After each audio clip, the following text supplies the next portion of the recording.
আল্লাহ মাফ করেন, এই পরিস্থিতি তাড়াতাড়ি ঠিক করে দেন।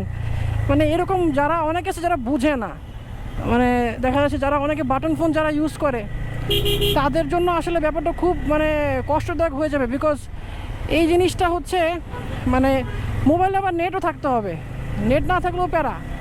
যাবেন কোথায়, আপনি কেমনে কী করবেন? ইনস্ট্যান্ট দেখা যাচ্ছে আমার মোবাইলে নেট ছিল না, আমি ধাপ আমার নেট কেনা লাগছে।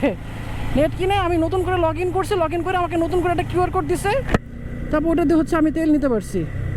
বাট একটা জিনিস আপনারা খেয়াল করেন, যারা ফুয়েল পাসের ব্যাপারটা জানে না বা যারা জানে, যারা 1 সপ্তাহ 10 দিন আগে খুলে রাখছে, তারা যখন ফুয়েল নিতে আসতেছে, ফুয়েল নিতে আসার পর যখন তারা দেখতেছে যে আগেরটাতে হবে না, নতুন করে আবার ক্রিয়েট করতে হবে।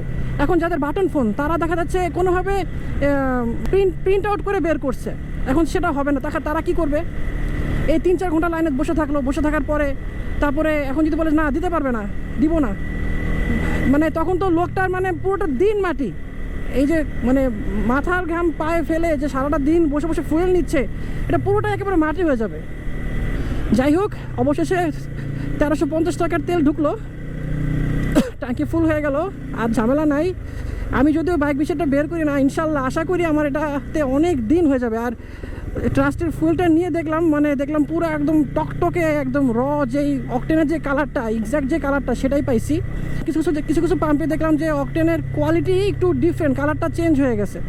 মানে অনেকটা ডিজেল আর অকটেন মিক্সড করলে, পেট্রোল আর অকটেন মিক্সড করলে যে কালারটা আসে অনেকটা ওই কালার চলে আসছে। বাট এটাতে দেখলাম না, আলহামদুলিল্লাহ কালারটা খুব সুন্দর পাইছি আর কি। যাই হোক, এই তেলের সংগ্রাম শেষ করে বাসার দিক ফিরতেছি।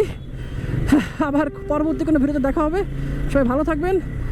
আসসালামু আলাইকুম।